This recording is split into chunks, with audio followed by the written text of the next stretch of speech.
Dan pemirsa, dialog kami lanjutkan masih dengan Mas Angga dan juga Chico Jericho. Tadi kita terpotong, apa yang membuat Mas Angga akhirnya memilih Chico atau jatuh cinta akhirnya ke Chico untuk memerankan peran utamanya ini? Apa nih? Iya, tadi karena saya bilang maksudnya secara karakter kompleks sekali. Terus saya ngelihat bahwa ini antara aktor yang bener-bener kawakan atau yang bener-bener baru, jadi kita bisa drill. Ada dua yang kita incer, dua-duanya bentrok sama jadwal. Sampai akhirnya yaudah deh kita cari siapa sih yang baru, yang belum pernah main film, tapi sudah familiar sama kamera. Di list ada nama Chico Jericho, panggil, ya udah panggil. Dua kali nggak mau dipanggil, dua kali nggak datang. Wah, nih orang sinetron saya sombong nih, kita mikirnya gitu. Ya udah, tapi pas panggilan ketiga Chico datang, Chico coba casting, saya ngelihat ada potensi yang belum keluar gitu dari Chico, dan saya ngerasa ini yang saya cari. Walaupun mungkin video casting itu nggak sempurna, tapi di situ yang saya cari. Maksudnya saya lebih, ketika saya nggak dapet dua target aktor kawakan ini, saya mendingan punya aktor kayak Chico yang siap di drill dan secara range-nya masih bisa diapa-apain nih Kak. Ibaratnya kayak kalau kanvas itu masih putih lah, belum ada lukisannya. Oke, nah ini kalau kita ke proses pembuatan, tadi adalah proses castingnya. Ini kita belum masuk proses pembuatan deh. Ini ngelihat proses untuk menuju pengambilan gambar. Pasti ada juga kita harus melihat lokasi, seperti ini, observasi. Nah ini berapa lama untuk melihatnya itu? Proses dari pertama kali saya sama Glenn bilang, oke, kita bikin film ini, itu dari tahun 2010. 2010? Jadi total 4 tahun lebih. Luar biasa, berarti perjalanan yang begitu panjang ya. Karena pertama ini bukan film yang kecil, jadi kita butuh budget yang lumayan besar. Terus karena melibatkan ribuan orang. Terus kemudian kita coba jalan ke produser-produser, banyak yang menolak karena ngerasa film ini sensitif karena ada unsur saranya. Sampai akhirnya saya sama Glenn mutusin, yaudah deh kita cari fundingnya sendiri, kita danain sendiri. Kita produserin sendiri. Tadinya kita nggak mau produserin sendiri, kita mau cari produser, cari rumah produksi yang mau produksi ini. Tapi akhirnya kita putusin untuk kita produksi sendiri.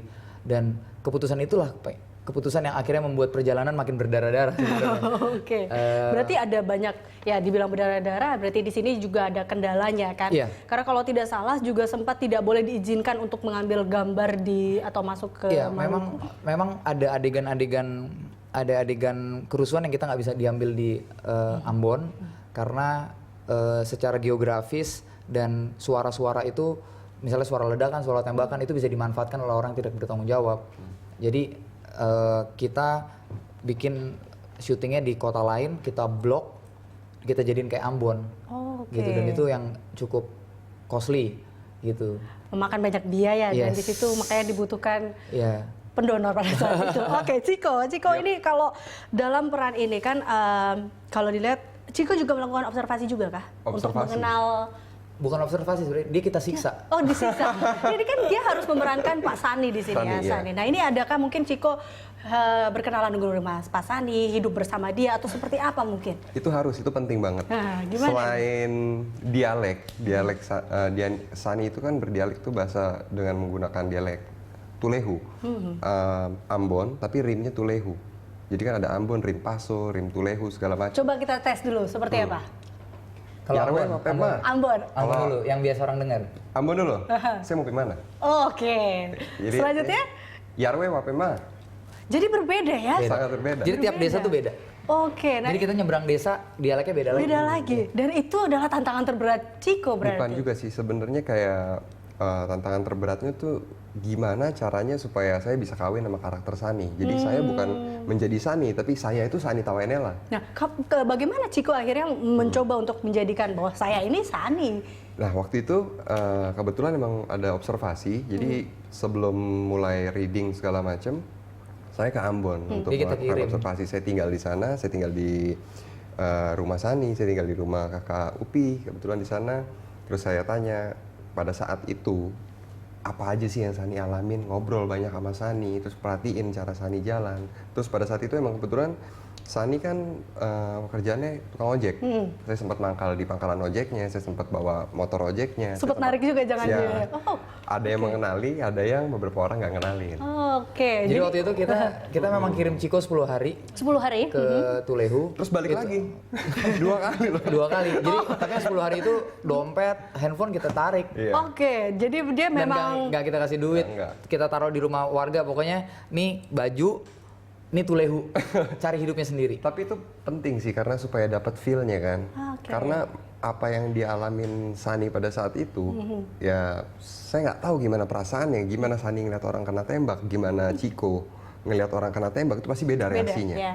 Dan gimana cara Sani sedih karena ngeliat orang kayak begini, gimana cara Ciko sedih itu pasti beda. Ini kalau dilihat Mas Angga sebenarnya mau pendalaman karakter atau apa hingga akhirnya Ciko ditinggal begitu saja Makanya itu di dia. Tulehu. Karena dia masih, ya saya bilang karena range-nya, Ciko ini range-nya masih lebar nih sebagai seorang aktor. Jadi waktu itu saya bilang sama teman-teman produksi, kita jangan observasi. Kalau observasi kan Ciko lihat, udah tanam aja dia di situ. Biar dia berasa Iya, untuk menjadi seorang dia Sani, tanam ya. di situ, nggak perlu tahu dia makan apa, nggak perlu tahu dia tidur di mana, mau tidur di masjid, mau tidur di pasar, kita nggak peduli. Pokoknya tanam dia di situ biar dia ngerasain apa yang menjadi Sani, bukan melihat tapi merasakan, kan beda. Oh, oke. Kalau observasi dia datang tinggal di hotel, dia ngobrol, itu nggak dilakukan sama dia. Jadi ada satu kejadian, dia sampai marah ke kita waktu pulang, gila, gue tidur. Pas gue jatuh dari tempat tidur, gue lihat di bawah tempat tidur itu isinya parang. Parang banyak gitu. Itu paling lucu. Ya itu gimana? Jadi Bangun tidur, kan ada sendal, mau pakai sendal tuh kan pagi-pagi, set, masuklah sendalnya ke bawah tempat tidur. Jongkok dong, set, begitu mau ambil sendal, itu diam sempat syok. Kok ini senjata semua? Langsung diam, iya ini tempat senjata semua. Tanya lah, ngobrol. Kakak itu apa dibuat tempat tidur, kok banyak senjata? Itu sudah biasa. Jadi nanti kalau tiba-tiba ada penyerangan atau apa, kita keluar semua rame-rame tuh. Dalam hati kan ya kaget juga, wah oke. Dikirim perang nih. iya, itu kan berarti kan mental juga dipersiapkan di situ kan, karena melihat apa yang akan terjadi dan apa yang akan terjadi Walaupun juga sudah nggak damai tahu. ya. Udah aman sih, tapi Walaupun sudah aman, tapi kan pada kenyataannya mereka masih menyimpan itu Ya. gitu kan. Sebagai jaga-jaga. Sebagai Jaga-jaga, jaga-jaga. iya. Dan Ciko 2 kali akhirnya pergi ke Tulehu. 2 kali, yang pertama 10 hari, yang pertama kali seminggu. Seminggu. Itu yang seminggu juga sama, nasibnya juga ditinggal tanpa handphone Iya. dan uang. Oke, ini antara keterlaluan atau bagaimana ini, tapi kita akan lanjutkan perbincangan ini. Menarik dan pemirsa, tetaplah di Jurnal Siang.